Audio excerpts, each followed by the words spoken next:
wabarakatuh. Nugroho miwah rahmatin Gusti mugi tansah kajiwa kasalira dumateng panjenengan sedaya dalasan kula. Wonten ngarsanipun para sesepuh saha pinisepuh ingkang tansah pamestuti dumateng pepoyaning kautaman ingkang pantes pinundi saha kinabekten.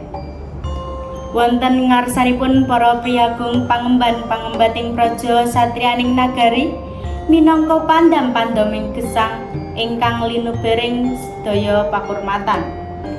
Ingkang satuhu dahat kinurmatan panjenenganipun Bapak Hardianto SEMSI minangka Bapak Camat Glenmore. Ingkang satuhu dahat kinurmatan panjenenganipun Ibu Uswatun SSMA minangka Kepala Dinas Kabudayaan Glenmore. Ingkang kinurmatan panjenenganipun Bapak Budi minangka Lurah Desa Glenmore. Ingkang kinurmatan Kang Mas Satria minangka Pangarsa Panawung Krida Bersih Desa Glenmore warsa 2000 selangkung. Ingkang kula tresnani Kadang Panawung Krida Bersih Desa Glenmore 2000 selangkung. Saha sedaya para rawuh kakung Sumawana Putri ingkang kula hormati. Murwakani atur sumangga kula dherekaken ngaturaken puji syukur kanjuk dumateng ngarsa dalem Gusti ingkang Maha Kuwaos ingkang sampun paring sakathahing kanugrahan satemah kula saha panjenengan sedaya saged pepanggihan wonten ing adicara bersih desa kanthi nguri-nguri budaya Glenmore. Ing ngri kalenggahan menika kanthi wilujeng raharja tebih saking rubeda ner ing sambekala. Ngaturaken wilujeng rawuh ugi ngaturaken agunging panuwun awit rawuhipun panjenengan sedaya sadèrèngipun bulang tepang gladi wanuh kula Safiratul Janah minangka pranata adicara ingkang badhe nderekaken titilasitaning adicara bersih desa Glenmore ing ngri kalenggahan menika.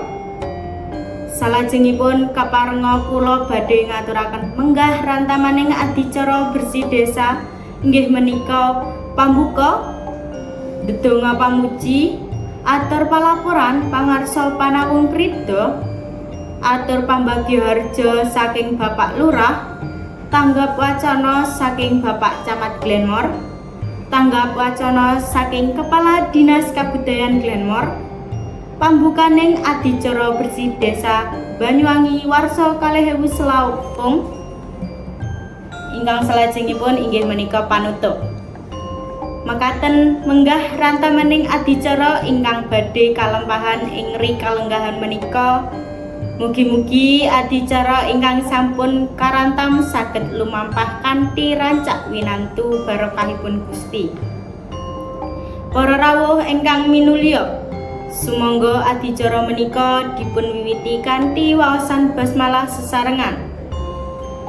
Mugi-mugi adicara ing dinten menika saged kalampahan kanthi rancak saha segangsar.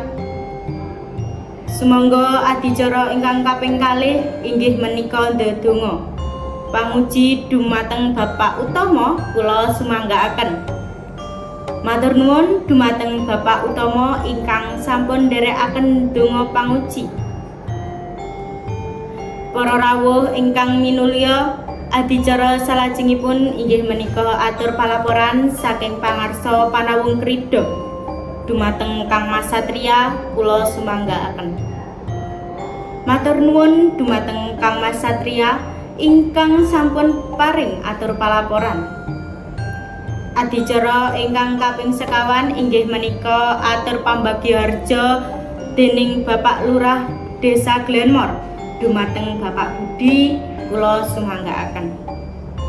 Matur nuwun dumateng Bapak Budi ingkang sampun paring pambagya harja. Para rawuh ingkang minulya, adicara salajengipun inggih menika tanggap wacana saking Dinas Kabudayaan dumateng panjenenganipun Ibu Uswatun SSMA wekdal saha papan kula sumanggaaken. Matur nuwun kula aturaken dumateng panjenenganipun Ibu Uswatun SSMA ingkang sampun paring tanggap wacana ing wekdal menika. Adicara ingkang kaping 6 inggih menika tanggap wacana saking Bapak Camat dumateng panjenenganipun Bapak Hardianto SEMSI papan saha wekdal kula sumanggaaken. Matur nuwun kula aturaken dumateng Bapak Hardianto SEMSI ingkang sampun paring tanggap wacana ing adicara menika. Adicara ingkang kaping 7 inggih menika pambukaning adicara bersih desa kanthi pasugetan bergedha. Nyuwun keplokipun sedaya. Para rawuh ingkang minulya, pangibaraken bergedha kala wau minangka pratandha pambukaning adicara bersih desa Glenmore. Kula minangka pranata titi laksitaning adicara bilih wonten lepat anggen kula matur kula nyuwun agunging samudra pangaksama. Mekaten atur saking kula, nuwun matur nuwun. Wassalamualaikum warahmatullahi wabarakatuh.